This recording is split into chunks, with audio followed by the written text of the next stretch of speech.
আসসালামু আলাইকুম। প্রতিদিনের মতো রোদ, ঝড় বৃষ্টি মাথায় নিয়েই কিন্তু আমরা স্কুলে বাচ্চাগুলোকে পাঠাই। তো ওদের যখন ছুটি হয় তখন আমরা খুব প্রতীক্ষায় থাকি যে কখন বাচ্চাগুলো আসবে। তো বাচ্চারা যখন আসে তখন আমাদের প্রশান্তি সত্যিই চলে আসে, কারণ নিশ্চিন্ত হই যে বাচ্চাগুলোকে আমরা হাতে পেয়েছি। তো আজকে প্রিয় খুব করে বায়না করতেছে যে মামা আমাকে নেক্সট ডেতে ফ্রেঞ্চ ফ্রাই করে দিবে। তো ফ্রেঞ্চ ফ্রাইয়ের জন্য আমি বললাম যে ওকে তোমাকে ফ্রেঞ্চ ফ্রাই করে দিব।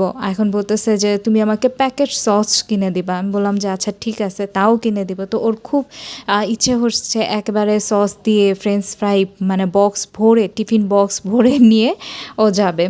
তো তোমরা জানো তো কিভাবে ফ্রেঞ্চ ফ্রাই বানাতে হয়। আমার মনে হয় আমার বন্ধুরাই জানে যে ফ্রেঞ্চ ফ্রাই বানাতে হয়। আমার একটা কুকিং চ্যানেলে আমি ফ্রেঞ্চ ফ্রাইয়ের পুরো ভিডিওটাই দিয়েছি। তো কুকিং চ্যানেলের লিঙ্কটা আমি তোমাদের সাথে শেয়ার করব না। যদি তোমাদের মনে হয় অবশ্যই তোমরা ওখানটে যে দেখে নিতে পারো। ফ্রেঞ্চ ফ্রাইটা খুব ভালো মেক করতে পারি আমি, আর যেটা হচ্ছে একেবারেই বাইরের মতো ক্রিস্পি হয় আর ভেতরটা একেবারে সফট থাকে। ফ্রুটসগুলো দেখছি আর ফ্রুটসগুলো দেখে খুব ভালো লাগতেছে। তো 3 কেজি আম কিনে নিলাম। আমের তো এখন অনেক দাম, সিজন শেষ, এটাই হওয়াটা স্বাভাবিক ব্যাপার। দেশীয় অনেক অনেক ফ্রুটস দেখা যাচ্ছে আর এই ফ্রুটসগুলো দেখে সত্যিই মনে হচ্ছে খেয়ে ফেলি। তো দেখো গাড়ি পার্কিংয়ের অবস্থাটা দেখো, সকালবেলা যখন তোমাদের সাথে আমি শেয়ার করি ভিডিওগুলো তখন একেবারে খালি থাকে।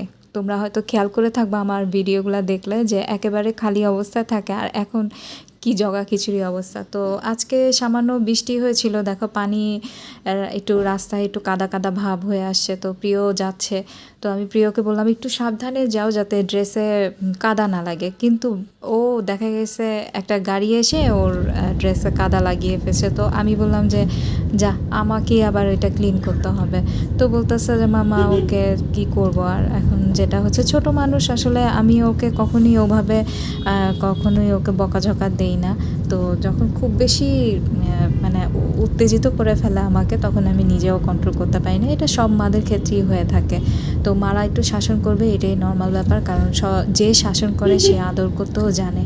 আর এটাই ওদের শিক্ষা দিতে হবে, কারণ একটা বাচ্চা যখন নাকি কঠিন কিছু পেয়ে অভ্যস্ত হবে তখন তার ফিউচারে দেখা গেছে অনেক কঠিন অবস্থা আসলেও সে মোকাবেলা করতে পারবে এবং ইজিভাবেই সেটা সহজভাবেই নিতে পারবে। তা নাহলে অনেক সময় অনেক আপসেটনেস ওর মধ্যে কাজ করবে।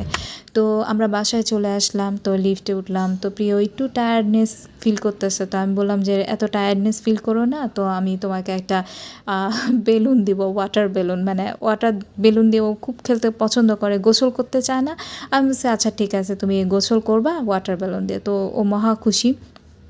তো এই বেলুনটা নিয়ে ও প্লে করতেছে। তো আমি বললাম যে বাবা প্লে করো, কিন্তু বেশি সময় না, ঠান্ডা লেগে গেলে তুমি কিন্তু স্কুলে যেতে পারবে না। স্কুলে না যেতে পারলে পড়াশোনা হবে না, পড়াশোনা না করতে পারলে মিস তোমাকে আদর করবে না। তো মিসকে আবার খুব বেশি রেসপেক্ট করে, প্লাস হচ্ছে মিসও ওকে অনেক বেশি আদর করে। তো বই খাতা এলোমেলো, ছোট্ট একটা ব্লগ নিয়ে তোমাদের সাথে শেয়ার করলাম। আল্লাহ হাফেজ।